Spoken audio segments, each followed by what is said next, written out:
Good morning विद्यार्थी मित्रांनो. मराठा विद्याप्रसारक समाजाच्या SVKT महाविद्यालय देवळाली कॅम्प येथील ऑनलाईन लेक्चर सिरीजमध्ये मी प्राध्यापक विनायक गवळी आपले सर्वांचे सहर्ष स्वागत करतो आहे. आज आपण जो टॉपिक बघणार आहोत तो एन्व्हायरमेंटल इकॉनॉमिक्स या विषयातील जलप्रदूषण हा टॉपिक बघणार आहोत. तत्पूर्वी आपण मागील लेक्चरमध्ये काय बघितलं याचा एक थोडक्यात आढावा घेऊयात. मागील लेक्चरमध्ये आपण पर्यावरणीय प्रदूषण म्हणजे काय ही संकल्पना बघितलेली होती. त्यानंतर प्रदूषणाची संकल्पना बघितलेली होती, त्याच्या व्याख्या बघितल्या, प्रदूषणाची कारणं बघितली, त्यानंतर प्रदूषण नियंत्रणातील व्यक्तीची जी भूमिका आहे ती बघितलेली आहे. त्यानंतर प्रदूषण नियंत्रणासाठी जे वेगवेगळे उपाय किंवा उपाययोजना ज्या करता येण्यासारख्या होत्या त्या बघितल्या. यांचा आपण एक थोडक्यात ओव्हरलुक घेऊयात आणि आजच्या लेक्चरला आपण लगेचच सुरुवात करूयात. आता पर्यावरणीय प्रदूषण म्हणजे काय आपण बघितलेलं होतं की काही वेळा पर्यावरणामध्ये नैसर्गिक किंवा मानवी कारणांमुळे सजीव सृष्टीमध्ये किंवा सजीवांना काही गोष्टी बाधक ठरत असतात. अशा घटकांना प्रदूषण असे म्हणतात. हवा, पाणी किंवा जमीन यात काही किंवा रासायनिक किंवा जैविक बदल घडून येतात व हे बदल सजीवांना जेव्हा घातक ठरतात तेव्हा ते प्रदूषण त्याला आपण प्रदूषण असं म्हणतो. मग त्यानंतर आपण प्रदूषणाची संकल्पना बघितलेली होती. आता प्रदूषण हा शब्द कुठून निर्माण झाला तर तो लॅटिन शब्दावरून आपण घेण्यात आलेला आहे. पॉल्युटस या लॅटिन शब्दावरून प्रदूषणाची संकल्पना आपण घेतलेली आहे. मग त्यामध्ये जर म्हणाल तर पॉल्युटस म्हणजे अशुद्ध किंवा घातक असा त्याचा अर्थ होतो. त्यानंतर आपण प्रदूषणाच्या व्याख्या बघितलेल्या होत्या. त्या व्याख्यांमध्ये आपण DM डिक्सन आणि RF दासमन व लॉर्ड कॅनेट ह्या 3 व्यक्तींच्या व्याख्या आपण सखोलमध्ये बघितलेल्या होत्या. त्यानंतर प्रदूषणाची कारणं बघितलेली होती. तर प्रदूषणाची कारणं कोणकोणती होती तर औद्योगिकरणामध्ये वाढ, त्यानंतर लोकसंख्येमध्ये वाढ, जंगलतोड, शहरीकरण, त्याचप्रमाणे वाहतूक व इंधन सुविधांमध्ये झालेली प्रचंड प्रमाणातील वाढ असेल किंवा कारखानदारीमध्ये झालेली प्रचंड प्रमाणातील वाढ असेल किंवा रासायनिक खते, कीटकनाशके किंवा तणनाशके यांचा वारेमाप जो वापर वाढलेला आहे तो असेल किंवा औद्योगिक अपघात म्हणजे मोठ्या मोठ्या कंपन्या आहेत त्यामध्ये आपण भोपाळ दुर्घटना बघितली किंवा चर्नोबिल दुर्घटना बघितली, अशा विविध दुर्घटनांचा देखील सखोलपणे अभ्यास केलेला आहे. त्यानंतर अणुप्रकल्प म्हणजे वेगवेगळे जे अणुप्रकल्प आहेत ते जे हॉट वॉटर किंवा पर्यावरणामध्ये धूर किंवा किरणोत्सारी पदार्थ जे सोडत असतात त्याचाही अभ्यास आपण केलेला आहे. त्यानंतर शेवटचं जे असेल ते युद्धांमध्ये आपण वेगवेगळी जी महायुद्ध झालेली आहेत आणि त्यातून निर्माण झालेले आण्विक कचरा किंवा आण्विक दुष्परिणाम यांचा अभ्यास केलेला आहे. त्यानंतर आपण मागील लेक्चरमध्ये प्रदूषण नियंत्रणाचे जे विविध उपाय आहेत ते बघितले. यामध्ये बघत असताना आपण स्वच्छ ऊर्जा स्रोतांचा वापर कशा पद्धतीने करता येईल याचा अभ्यास केला. यामध्ये पुन्हा जैव ऊर्जा असेल किंवा पवन ऊर्जा असेल किंवा सौर ऊर्जा असेल किंवा भूऔष्णिक ऊर्जा ह्या विविध ऊर्जा कशा प्रकारे वापरता येतील याचा सविस्तर अभ्यास केलेला आहे. त्यानंतर इलेक्ट्रिक कार्स व संकरित कार्स ज्या आहेत आपण हायब्रिड कार ज्याला म्हणतो त्यांचाही वापर जर वाढवला तर प्रदूषण नियंत्रणात नक्कीच घट होऊ शकते हेही बघितलं आहे. त्यानंतर जलप्रदूषण नियंत्रण असेल, मृदा प्रदूषण नियंत्रण असेल किंवा वायू प्रदूषणाच्या उपाययोजनांमध्ये नियंत्रणाच्या ज्या उपाययोजना असतील त्यांचा अभ्यास केलेला आहे. शिवाय स्थानिक लोकांचा सक्रिय सहभाग यामध्ये कशा प्रकारे मिळवता येईल याचा अभ्यास केला. त्यानंतर आपण स्वच्छ उत्पादन प्रक्रियेचा अवलंब कसा करता येईल हेही अभ्यासलं आहे. रासायनिक व खतांऐवजी जैविक खते किंवा जे पालापाचोळा किंवा गांडूळ खतासारखे जे जैविक खतं असतील त्यांचा वापर करता येतो का हेही अभ्यासलं. त्यानंतर आपण जे रासायनिक खतांबरोबरच प्रदूषण आकारणी किंवा प्रदूषणावर जास्त प्रमाणात कर लावता येतात का याचा अभ्यास केला. यानंतर आपण आजच्या लेक्चरमध्ये काय शिकणार आहोत हे बघूयात. तर आजच्या लेक्चरमध्ये आपण जलप्रदूषण म्हणजे काय किंवा जलप्रदूषणाच्या व्याख्या कोणत्या कोणत्या आहेत किंवा कुणी कुणी केलेल्या आहेत ते बघणार आहोत. शिवाय जलप्रदूषणाची कारणं, जलप्रदूषणाचे परिणाम व जलप्रदूषण नियंत्रणाच्या उपाययोजना कोणत्या कोणत्या आहेत. म्हणजे जलप्रदूषण कालच्या टॉपिकमधील आपला आजचा हा जलप्रदूषणाचा जो भाग आहे तो आपण सविस्तरपणे अभ्यासणार आहोत. मग यामध्ये आता आपण अभ्यासाला सुरुवात करूयात. आता जलप्रदूषण म्हणजे काय तर जलप्रदूषण म्हणजे पाण्यातील प्रदूषण असं जनरली आपल्याला वाटतं, पण त्याचं जर आपण सायंटिफिकली बघितलं तर पाण्याच्या प्राकृतिक व रासायनिक व जैविक गुणधर्मात फेरफार झाल्यामुळे सजीवांवर प्रतिकूल परिणाम होतो त्याला प्रदूषण असं म्हणतात. म्हणजे काय, जर सजीवसृष्टी जी आहे त्याला जगण्याला अडथळा निर्माण होतो किंवा त्यांच्यात हानिकारक असे बदल होतात किंवा त्यांना हानी पोचते, याला आपण पाण्यातील प्रदूषण किंवा जलप्रदूषण असं म्हणतो. ते कशामुळं होतं तर पाण्यात विविध प्राकृतिक, रासायनिक किंवा जैविक गुणधर्मात फेरफार होतात. म्हणजे त्यात रासायनिक घटक असतील किंवा डिटर्जंट किंवा पाण्याचा फुगा किंवा साबणाचा फेस वगैरे ह्या गोष्टी किंवा कारखान्यातून बाहेर पडणारं जे पाणी आहे, हे पाणी जेव्हा त्यामध्ये मिसळतं त्यावेळेस त्यामध्ये हानिकारक असे बदल घडून येतात. त्यानंतर जलप्रदूषणामुळे पाण्यात विशिष्ट गुणधर्माचे पदार्थ अशा प्रमाणात मिसळले जातात की त्यामुळे पाण्याच्या नैसर्गिक गुणवत्तेत बदल होऊन ते वापरण्यास अयोग्य किंवा हानिकारक ठरतं. म्हणजे काय, जे प्रदूषके आहेत किंवा प्रदूषणाचे जे घटक आहेत ते पाण्यात अशा प्रमाणात म्हणजे जास्त प्रमाणात मिसळतात. त्यामुळे काय होतं, ते पाणी पिण्यायोग्य किंवा जनावरांना पिण्यायोग्य किंवा माणसांना वापरण्यायोग्य किंवा त्याचा जो pH लेवल असेल यामध्ये हानिकारक असे बदल होतात. म्हणजे ते वापराच्या लायकीचं राहत नाही किंवा अयोग्य ठरतं. त्यामुळे आपण त्या गोष्टीला जलप्रदूषण असं म्हणतो. आता आपण बघूया जलप्रदूषणाच्या व्याख्या काय काय आहेत. मग जलप्रदूषणाच्या व्याख्या बघत असताना CS साऊथविक यांची व्याख्या बघणं आपल्याला गरजेचं असतं किंवा त्यांची व्याख्या चांगली आहे. मग ते CS साऊथविक काय म्हणतात की मानवी व नैसर्गिक क्रियांमुळे खडकांचे विघटित पदार्थ कुजतात व त्यामुळे पाण्याच्या रासायनिक व नैसर्गिक जैविक गुणधर्मात बिघाड घडून येतो, त्यास जलप्रदूषण असे म्हणतात. म्हणजे यांनी जी व्याख्या केलेली आहे त्यामध्ये काय, त्यांनी मूळतः खडकांचा जो विशिष्ट भाग आहे तो कुजून आणि त्यामध्ये त्या कुजल्यामुळे प्रदूषण घडून येतं असं त्यांनी सांगितलेलं आहे. त्यानंतर दुसरी व्याख्या आहे PVVR यांची आहे. PVVR काय म्हणतात की जलप्रदूषण म्हणजे पाण्याच्या दर्जात नैसर्गिक किंवा ठरवून बदल घडवून आणला जातो, जो अन्न, मानवी व प्राण्यांचे स्वास्थ्य, आरोग्य, शेती, मासेमारी व इतर उद्योग यांना घातक ठरतो.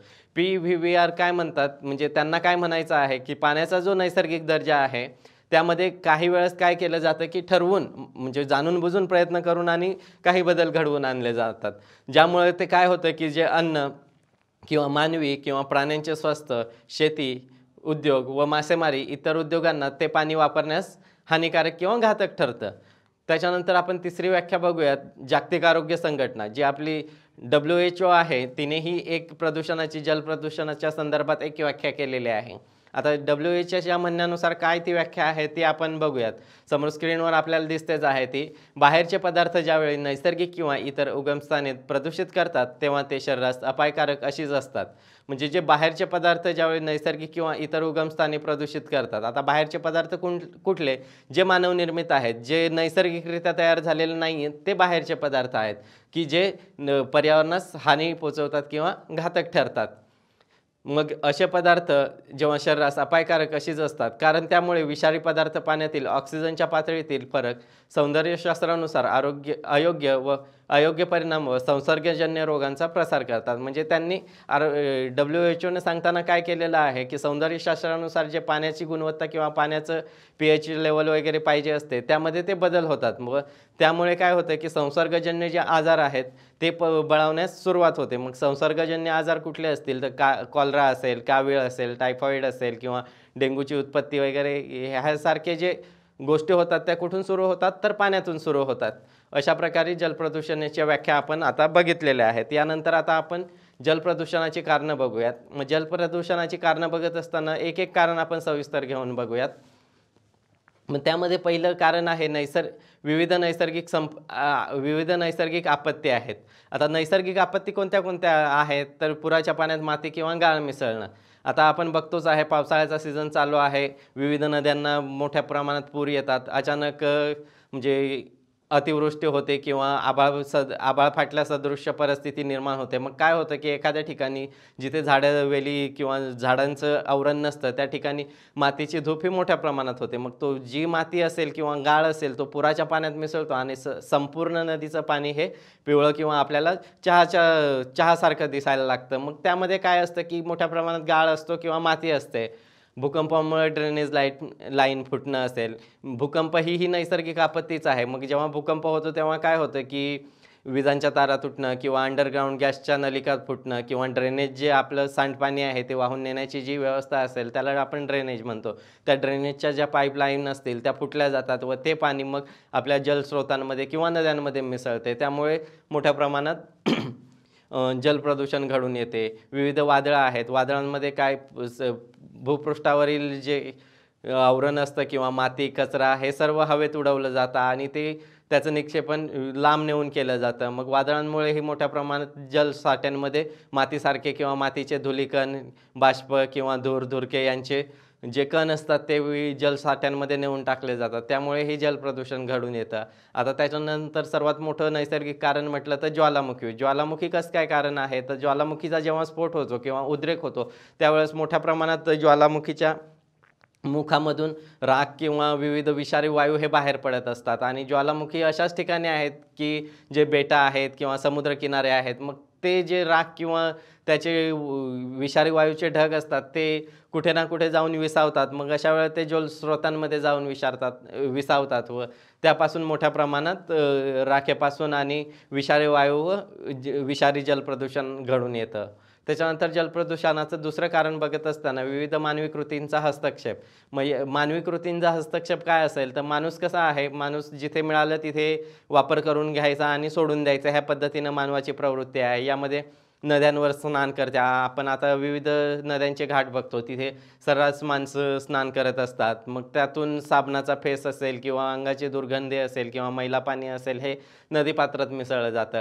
कपडे धुणं, आता आपण कपडे धुण्यासाठी आपण घराचा वापर करत नाही किंवा व्यवस्थित त्या सांडपाण्याचा निचरा होईल असं करत नाही. सर्रास जाऊन आपण नदीपात्रामध्ये कपडे धुतो किंवा मलमूत्र विसर्जनाचं जे आपलं ड्रेनेज लाईनचं पाणी असतं त्याच्यावर कधी-कधी शुद्धीकरण प्रक्रिया व्यवस्थित न राबवता हे आपण ते नदीपात्रात सोडून देतो. यातून काय घडून येतं की मोठ्या प्रमाणात नदीचं प्रदूषण होतं किंवा दुर्गंधीसारखे आणि विषारी नद्या बनायला सुरुवात होते. आता विविध नद्या विषारी बघत असताना आपली गंगा नदी म्हणा किंवा तापी नदी यांसारख्या नद्या जगातील सर्वात प्रदूषित नद्यांमध्ये समाविष्ट झालेल्या आहेत. त्यानंतर पूजाविधी, तीर्थक्षेत्रे किंवा धार्मिक विधी यांचा विचार करतो तेव्हा आपल्याला आपली गोदावरी आपल्याला माहीतच आहे की गोदावरीमध्ये किती धार्मिक विधी केले जातात. मग ते दहाव्याचे कार्यक्रम असतील किंवा पिंडदानाचे कार्यक्रम असतील किंवा अस्थिविसर्जन असेल किंवा विविध सण समारंभ, दिवे सोडणे, तेल, मग यामधून काय मोठ्या प्रमाणात जलप्रदूषण निर्माण होतं आणि पाण्यात ते जे निर्मल्य आपण टाकतो किंवा फुलांच्या माळा, पानं, बेलपत्री वगैरे यातूनही मोठ्या प्रमाणात नदीचं प्रदूषण घडून येतं. याच्यावर आपल्याला अटकाव केला पाहिजे, तरच आपल्या नद्या ह्या प्रदूषणापासून वाचू शकतील. त्यानंतर साबण मिश्रित पाणी आपण नदीत टाकतो. जेही आपल्या घरातून सांडपाणी निघतं ते आपण कुठल्याही प्रकारची प्रक्रिया न करता सरळ आपण नदीपात्रामध्ये सोडून देतो. त्यानंतरचं जर कारण असेल तर जलप्रदूषणासाठी शेतातील विविध क्रिया आहेत. मग ह्या क्रिया कोणत्या कोणत्या आहेत तर आंबाडी किंवा गायपात. आता ग्रामीण भागामध्ये मोठ्या प्रमाणात दोरखंड बनवण्यासाठी आंबाडी किंवा गायपातासारख्या वनस्पतींचा वापर केला जातो. मग ह्या वनस्पती व्यवस्थित त्याचा वाख निघण्यासाठी किंवा त्यातून धागा निघण्यासाठी आपण आंबाडी किंवा गायपातासारख्या पेंड्या ह्या पाण्यामध्ये कुजण्यासाठी भिजत टाकतो. मग ते कुजून जे त्याचं वेस्टेज असतं ते पाण्यात मिसळतं व त्यातून जलप्रदूषण घडून येतं. रासायनिक खतं असतील किंवा कीटकनाशकं किंवा तणनाशकं यांची फवारणी आपण पिकांवर करत असतो. मग ही फवारणी करत असताना त्यातील विषारी पदार्थ हे नदीपात्रात किंवा पाण्यात मिसळतात व ते ऑटोमॅटिकली आपल्या पिण्याच्या पाण्यामध्ये किंवा जलस्रोतांमध्ये मिसळून विषबाधासारखे प्रकार घडण्यास कारणीभूत ठरतात. त्यानंतर भातशेतीसाठी आपण चिखल करतो. भातशेती ही मूळतः चिखलावर अवलंबून आहे, पण ह्या चिखल करत असताना मोठ्या प्रमाणात पाण्याचा वापर करतो आणि पाण्यातून चिखल जेव्हा निर्माण होऊन आणि नदीपात्रात तो मिसळतो तेव्हा संपूर्ण नदीचं स्वरूप हे बदलतं किंवा माती मिश्रित, गाळ मिश्रित पाणी पुढे वाहण्यास सुरुवात होते. त्यानंतर तणनाशकांची फवारणी आपण मगाशी बघितलंच आहे. पुढील कारण बघत असताना आपल्याला विविध वनस्पतींची वाढ. आता वनस्पतींची वाढ ही समस्या एक गंभीर समस्या म्हणून झालेली आहे. आपण मुंबईचा पवई तलाव घेतला तर पवई तलावात पाणी कमी आणि वनस्पती जास्त अशा प्रकारचं स्वरूप आहे. किंवा आपली उन्हाळ्यामध्ये गोदावरी नदीचं जर उदाहरण घेतलं तर गोदावरी नदीवरही पाणवेली मोठ्या प्रमाणात साम्राज्य निर्माण करतात आणि ह्या पाणवेली काढण्यासाठी मोठ्या प्रमाणात आर्थिक खर्च तर करावाच लागतो. पण त्यामुळे काय होतं की त्या वनस्पती पाण्यातील जी ऑक्सिजन लेवल आहे ती पूर्ण ऑक्सिजन शोषून घेतात आणि किंवा प्रकाशकिरण जमिनीत म्हणजे पाण्यामध्ये जे परिसंस्था आहे किंवा जलीय परिसंस्था आहेत, मासे आहेत, सूक्ष्मजीव आहेत किंवा गप्पी माशांसारखे किंवा नदी स्वच्छ करणारे कीटक आहेत त्यांच्यापर्यंत हा ऑक्सिजन पोचू देत नाही. त्यामुळे इंटरनल बिघाड तर निर्माण होतो, पण ते नदीचं विद्रुपीकरण पण जास्त प्रमाणात होतं आणि हे काढण्यासाठी खर्चही मोठ्या प्रमाणात येतो. म्हणजे पानवनस्पती अशा प्रकारे जलप्रदूषणास कारणीभूत आहेत. त्यानंतर कारखानदारी व ऊर्जा निर्मिती हे प्रकल्प आपण याच ठिकाणी बघू शकतो. कारखानदारी व ऊर्जा निर्मितीतून काय घडून येतं, तर औद्योगिक प्रक्रियेतून बाहेर पडणारे दूषित पाणी जे आहे ते आपण त्यावर प्रक्रिया न करता तसंच नदीपात्रात सोडून देतो. नदीपात्रात जेव्हा सोडतो तेव्हा औद्योगिक म्हणजे कारखान्यामध्ये त्यावर विविध प्रक्रिया केलेल्या असतात किंवा विषारी द्रव्य, विविध रंगद्रव्य किंवा ऑइल मिश्रित पाणी अशा प्रकारचं असतं आणि ते पाणी प्रक्रिया न करता सोडल्यामुळं काय, नदीपात्रात जे स्वच्छ पाणी असतं त्यामध्ये ते जाऊन मिसळतं व त्यातून विविध प्रदूषण निर्माण होतात. विविध विषारी द्रव्य मिश्रित पाणी आपण त्यामध्ये सोडत असतो. त्यानंतर औष्णिक विद्युतगृहातून जे पाणी बाहेर पडतं ते राख मिश्रित असतं किंवा कोळसा मिश्रित असतं आणि गरम पाणी किंवा अतिशय प्रदूषित किंवा विषारी पाणीच म्हणता येईल त्याला, ते पाणी आपण डायरेक्टली नदीपात्रात सोडतो. त्यातूनही मोठ्या प्रमाणात जलप्रदूषण घडून येतं. म्हणजे इंटरनल जी नदीमधील जीवसाखळी असते, ज्यामध्ये मासे किंवा जलचर विविध प्राणी असतील, त्यांच्या आरोग्यास हानी पोचते किंवा त्यांना ते हानिकारक ठरतंय. आण्विक कचरा मिश्रित पाणी. आता आण्विक कचरा मिश्रित पाणी आपण जैतापूर प्रकल्पाचं जर उदाहरण घेतलं तर तेथील कोळी बांधवांनी जैतापूर प्रकल्पाला विरोध केलेला आहे. तर का तो केलेला आहे, तर इथे जर एवढ्या मोठ्या प्रमाणात 9600 मेगावॅट निर्मितीचा जर अणुऊर्जा प्रकल्प टाकला तर त्यातून होणारं प्रदूषण मोठ्या प्रमाणात असेल. पण अणुऊर्जा प्रकल्पासाठी कोल्ड वॉटर म्हणून मोठ्या प्रमाणात पाण्याचा वापर केला जातो आणि हे कोल्ड वॉटर जेव्हा वापरतो तेव्हा ते गरम पाणी, हॉट वॉटर जे आहे ते समुद्रात सोडावं लागतं. मग जर एवढ्या मोठ्या प्रमाणात गरम पाणी जर समुद्रात सोडलं जाईल तर ते ज्याच्यावर त्यांची अर्थव्यवस्था म्हणजे मासेमारीवर त्यांची अर्थव्यवस्था जी अवलंबून आहे, ते मासेमारीला मासे तिथे येणार नाही, कारण माशांना जगण्यास लायक तिथे पाणी राहणार नाही. त्यातून मग विरोध आणि असं म्हणजे यातून आपल्याला काय लक्षात येतं, तर अणुऊर्जा प्रकल्प जरी विद्युत निर्मिती मोठ्या प्रमाणात करून देत असतील किंवा जागेचा आकार कमी व्यापत असतील, तरी पण त्यातून जे हॉट वॉटर निर्माण होतं त्याचा मोठ्या प्रमाणावर जलप्रदूषणाला हातभार लागत असतो. किंवा जहाजांच्या विविध दुर्घटना आहेत, मग त्यामध्ये काय ऑइल मिश्रित पाणी किंवा ऑइल्सच्या म्हणजे टँकरच्या टक्कर होऊन आणि जे पाणी पसरतं, तेलाचे तवंग पसरतात, त्यातून मोठ्या प्रमाणात जलप्रदूषण घडून येतं. त्यानंतर जलवाहतूक आपण बघितलं, पेट्रोलियम पदार्थांची वाहतूक करणाऱ्या जहाजांचे अपघात होतात. त्यातून मोठ्या प्रमाणात तेलाचे तवंग किंवा थर हे समुद्रावर पसरत असतात. खनिज तेलांच्या विहिरींमधून होणारी तेलगळती. आता विविध तेलविहिरी ह्या आहेत, ह्या बघितलं तर समुद्रातच आहेत. मग समुद्रातून काय होतं, तर जेव्हा ऑइल काढत असतो तेव्हा मोठ्या प्रमाणात तेलगळतीही होत असते. काही वेळेस समुद्रात आग लागण्याचे प्रकारसुद्धा यातून घडून येतात. म्हणजे मोठ्या प्रमाणात गळती होऊन आणि समुद्र पूर्ण ऑइल मिश्रित पाण्याने होऊन जातो. त्यानंतर जहाजांमधून होणारी गळती. मोठमोठी जहाजं आहेत, त्यांचं जे फिटनेस जर व्यवस्थित नसेल तर त्यातून तेलाची गळती ही मोठ्या प्रमाणात होत असते. यातून जलप्रदूषण घडून येतं. त्यानंतर आण्विक ऊर्जा, अणुचाचण्या किंवा आण्विक ऊर्जा कशाप्रकारे कारणीभूत आहेत, तर मोठ्या प्रमाणात आण्विक चाचण्या केल्या जातात. अणुचाचण्या करत असताना आपण एखाद्या बेटाची निवड करत असतो. तिथे आपण अणूने जे क्षेपणास्त्र डागत असतो त्यातून मोठ्या प्रमाणात स्फोट निर्माण होतो. स्फोट तेथील जलस्रोतांमध्ये किंवा समुद्रकिनाऱ्यांवर आण्विक कचरा, किरणोत्सारी पदार्थ हे पसरत असतात. आण्विक पाणबुड्यांची ही दुर्घटना मोठ्या प्रमाणात अलीकडेच समोर आलेल्या आहेत. म्हणजे समुद्रात आपण पाणबुडी पाठवतो, पण त्याचा जर एखाद्या वेळेस स्फोट झाला तर तो अतिशय विनाशकारी व भयंकर असतो. त्यातून जलचर प्राणी किंवा जलस्रोतांना मोठ्या प्रमाणात धोका निर्माण होतो. विविध अण्वस्त्र चाचण्या आहेत, मग त्यामध्ये बॅलिस्टिक मिसाईल्स असतील किंवा क्षेपणास्त्र असतील, यांच्या जेव्हा चाचण्या घेत असतो तेव्हा मोठ्या प्रमाणात जलप्रदूषण हे घडून येत असतं.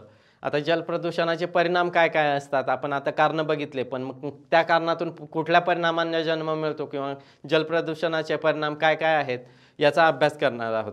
मग याचा सर्वात अभ्यास करत असताना मानवी जीवनावर होणारे परिणाम यांचा अभ्यास करणं आपल्याला क्रमप्राप्त ठरणार आहे. मग यामध्ये रोगराईचा प्रसार, विविध जलसाठे किंवा साठे जे आहेत त्यामध्ये जर प्रदूषण घडून आलं तर रोगराई किंवा विविध आपण ते जर आहारात पाणी आलं किंवा पिण्यामध्ये आलं तर त्यातून विविध प्रकारचे म्हणजे कावीळ किंवा मलेरियासारखे रोग पसरायला सुरुवात होते. मग दूषित पाण्याचेच हे परिणाम आहेत. किंवा पाणी टंचाईची समस्या. आता एखादा जलसाठा जर आपल्या घराशेजारी आहे पण तो जर दूषित झालेला असेल, विविध कारणांनी दूषित झालेला असेल, तर ते पाणी पिण्यायोग्य राहत नाही. मग त्यातून काय होतं की आपल्याला म्हणजे धरण उशाशी आणि कोरड घशाची ह्या प्रकारची परिस्थिती निर्माण होते. त्यानंतर नदी दुर्गंधीची समस्या. आपल्याकडे ज्या नद्या आहेत त्या नद्या कमी आणि गटारगंगा जास्त झालेल्या आहेत. कारण जगातील ज्या सर्व प्रदूषित नद्या आहेत त्यामध्ये सुरुवातीच्या 10-15 नद्यांचा समावेश तर फक्त भारतातील नद्यांचा होतो. गंगा नदी तर जवळपास नामशेष होण्याच्या मार्गावर आहे. महाराष्ट्रातील तापी नदी ही सर्वाधिक प्रदूषित नद्यांच्यामध्ये प्रथम क्रमांकावर येते आहे. म्हणजे ते नद्या कमी आणि गटार जास्त झालेल्या आहेत. त्यातून दुर्गंधीची समस्या किंवा कचऱ्याची समस्या जन्म घेते आहे. प्रेक्षणीय स्थळांचा होणारा ऱ्हास. आता विविध प्रेक्षणीय किंवा धार्मिक स्थळे जी आहेत ते नदीकिनारी आहेत, पण नदीकिनारे जर प्रदूषित असतील किंवा जलसाठे जर त्यातून वाहणारं पाणी प्रदूषित असेल, तर तिथे प्रेक्षक जाणार आहेत का फिरण्यासाठी? तर नाही जाणार आहेत. त्यातून प्रेक्षणीय स्थळांचा जो विकास होणार होता तो खुंटत चाललेला आहे. आणि ह्या दूषित पाण्यावर विविध प्रकारचं अन्नधान्य पिकवलं जातं. भाज्या, फळे यांचा जर आहारात समावेश, म्हणजे आता भाज्या आणि फळे कुठे, तर आपण मुंबईला जेव्हा जात असतो तेव्हा लोकल ट्रॅक जे असतील त्याच्या आजूबाजूला बघतो तर अतिशय दूषित पाण्यावर किंवा गटारीतील पाण्यावर विविध भाजीपाला पिकवला जातो व तेथील मार्केटमध्ये कमी दरांमध्ये तो विकला जातो. जेव्हा आपण आहारात ह्या फळे किंवा भाजीपाल्याचा समावेश करतो तेव्हा आपल्याला विविध रोगांना बळी पडावं लागतं. त्यानंतर दुसरा परिणाम आहे की किनारपट्ट्यांना निर्माण होणारा धोका. आता किनारपट्ट्यांना निर्माण होणारा धोका म्हणजे काय, तर तेलाचे थर पसरतात. विविध दुर्घटना घडून येतात, त्यातून मग तेलाचे थर पसरतात आणि ते थर 8-15 दिवसांपर्यंत तसेच टिकून राहतात. त्यामुळे समुद्राच्या पाण्यात ऑक्सिजन जात नाही किंवा सूर्यप्रकाश जात नाही. त्यातून मग जलचरांच्या जीवाला धोका निर्माण होतो व विविध जलचर वनस्पती असतील किंवा प्लवंगसारखे वनस्पती असतील यांचा ऱ्हास घडून येतो व मासेमारीवर त्याचा विपरीत परिणाम होतो. खाड्या समुद्रकिनारे दूषित होतात. त्यातून जे प्रेक्षक आहेत किंवा पर्यटक मंडळी आहे ती त्या ठिकाणी भेटी देणे पसंत करत नाही. तेलाच्या तवंगांमुळे जलीय परिसंस्था धोक्यात येतात. आपण बघितले की ऑक्सिजनचं व्यवस्थित विघटन पाण्यामध्ये होत नाही किंवा प्रकाश किरणं आतपर्यंत पोचत नाही. त्यातून प्लवंगांसारख्या वनस्पती जगत नाहीत आणि मग त्यातून मासेमारीसारखे उद्योग जे आहेत, व्यवसाय जे आहेत ते धोक्यात येतात. त्यानंतर बीचवर जे आहे ते घाणीचं साम्राज्य पसरतं. मग यातून प्रदूषित पूर्ण किंवा बीचेस तयार होतात. मग अशा ठिकाणी पर्यटक जाण्यास नकार देतात किंवा टाळतात. त्यानंतर जलप्रदूषणाचे परिणाम बघताना आपल्याला किरणोत्सर्गाचा धोका हाही परिणाम आहे. अणुभट्ट्या मोठ्या प्रमाणात समुद्रकिनारीच उभारल्या जातात. जर अशा ठिकाणी स्फोट झाले तर मोठ्या प्रमाणात आण्विक कचरा जो आहे तो पसरण्याचा धोका असतो. आता आपण जपानमधील फुकुशिमा वगैरेचं अणुदुर्घटना बघितलेल्या आहेत. त्यामधून काय निर्माण झालं की समुद्र अख्खा किरणोत्सारी पदार्थांनी स्फोट झाल्यानंतर किंवा तिथे वारंवार भूकंप येतात. मग जे अणुभट्ट्या आहेत त्या फुटण्याचा धोका असतो. यातून जलप्रदूषण मोठ्या प्रमाणात होतं किंवा जे जलप्रदूषण अणुभट्टीमधून बाहेर पडणारं पाणी आहे ते डायरेक्टली हॉट वॉटर समुद्रात टाकलं जातं. मग मासेमारीवर याचा परिणाम होतो किंवा जलीय परिसंस्थेवर याचा मोठ्या प्रमाणात परिणाम होतो. आणि अणुभट्टीमधून बाहेर पडणारे किरणोत्सारी पदार्थ कितीही प्रक्रिया केली तरी त्यातून कर्करोगासारखे रोग उद्भवतात. आणि मिनामाता आता जर बघितला तर हा जपानमध्ये निर्माण झालेला आहे. म्हणजे पाऱ्याची कंपनी होती ते पाणी ते तसेच समुद्रामध्ये सोडत होते आणि ते पाणी तेथील मासे काय करत होते की स्वतःच्या उदरनिर्वाहासाठी ते मासे वापरत होते. हे मासे मानवाच्या शरीरात म्हणजे अन्न म्हणून खाल्ले गेल्यानंतर तेथील लोक अचानक मृत्युमुखी पडू लागले. जेव्हा संशोधन केलं तेव्हा लक्षात आलं की हे तेथील कंपनीने ते दूषित पाणी समुद्रात सोडल्यामुळे म्हणजे अशा प्रकारचे हे मोठे मोठे रोग आपल्याला होत असतात. सागर संपत्तीवरील विविध परिणाम बघत असताना दूषित मिठाचे सेवन, जर आपण प्रदूषित पाण्यापासून मीठ निर्मिती करत असाल तर ते तयार होणारं मीठ देखील प्रदूषितच असेल. आणि मीठ हा आपल्या मानवाच्या अन्नातील प्रमुख घटक आहे की ज्याच्याशिवाय अन्न हे बनू शकत नाही. त्यानंतर दूषित मासे आहारात समाविष्ट होणे. आता आपण मिनामाता सारखे रोग बघितले जे कशामुळे, माशांमुळे निर्माण झालेले आहेत. मग ऑक्सिजनची कमतरता असेल, ऑक्सिजनच्या कमतरतेमुळे काय होतं की समुद्रातील अन्नसाखळी जी आहे ती धोक्यात येते आणि त्यातून विविध जलचरांच्या जीवनाला धोका निर्माण होतो. त्यानंतर प्रदूषित किनारे हेही कारण आपण बघितलेलं आहे. आता जलप्रदूषण नियंत्रणाच्या उपाययोजना बघूयात. आपण कशा प्रकारे जलप्रदूषणाला अटकाव करू शकतो किंवा त्यावर कोणत्या उपाययोजना आहेत हे बघूयात. जलप्रदूषणाच्या उपाययोजना बघत असताना कायदेशीर तरतुदी आहेत का? मग त्या पूररेषेची आखणी असेल, प्रत्येक नदीपात्राची पूररेषा ही आखली जाते. आपल्या नाशिकलाही गोदावरीची पूररेषा आखलेली आहे. पण आपण पूररेषेचं काय केलेलं आहे, की पूररेषेच्या आत जाऊन घरे बांधलेली आहेत. मग अचानक जेव्हा हे पाऊस पडतो किंवा मोठ्या प्रमाणात पूर येतो, तेव्हा ही घरं पाण्याखाली जातात.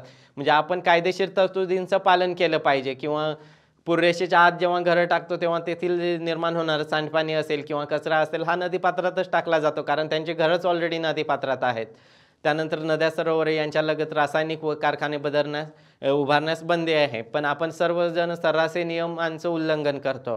अलिबागसारखे किनारे असतील, तिथे सर्रास बेकायदेशीर बांधकामं झालेली आहेत.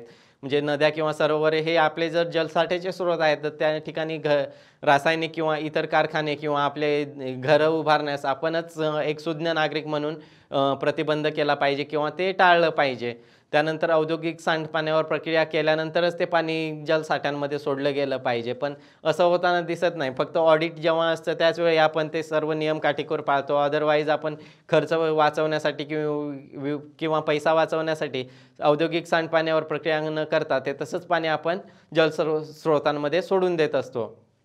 त्यानंतर कारखान्यांवरती निर्बंध टाकले पाहिजेत, की बाबा तुमचं कारखान्यांचं जे सांडपाण्याचं ऑडिट आहे ते वेळोवेळी म्हणजे महिन्याला केलं पाहिजे. कारण हे लोक काय करतात, की ऑडिट असतं त्यावेळी नियमांचं काटेकोर पालन करतात आणि नंतर ते पुन्हा आहे तसंच. आता जेव्हा ह्या वर्षी मुंबईत महापूर आला किंवा पूर सदृश परिस्थिती निर्माण झाली, तेव्हा काही कारखान्यांनी आपले जे एक्सपायर झालेले कलरचे डबे होते किंवा कलरचं मटेरियल होतं ते पाण्यामध्ये सोडून दिलेलं होतं. त्यातून काय झालं, की पुराचं पाणी सर्व हिरव्या कलरचं पाणी ही आपण बातमी न्यूजमध्ये वाचलेलीच आहे. म्हणजे ह्या गोष्टी आपण टाळल्या पाहिजेत किंवा कारखान्यांचं वेळोवेळी परीक्षण केलं पाहिजे, की हे पर्यावरणीय नियमांचं पालन करता आहेत का किंवा जलप्रदूषण इथून निर्माण तर होत नाही का, अशा प्रकारचं जे परीक्षण आहे ते वेळोवेळी झालं पाहिजे.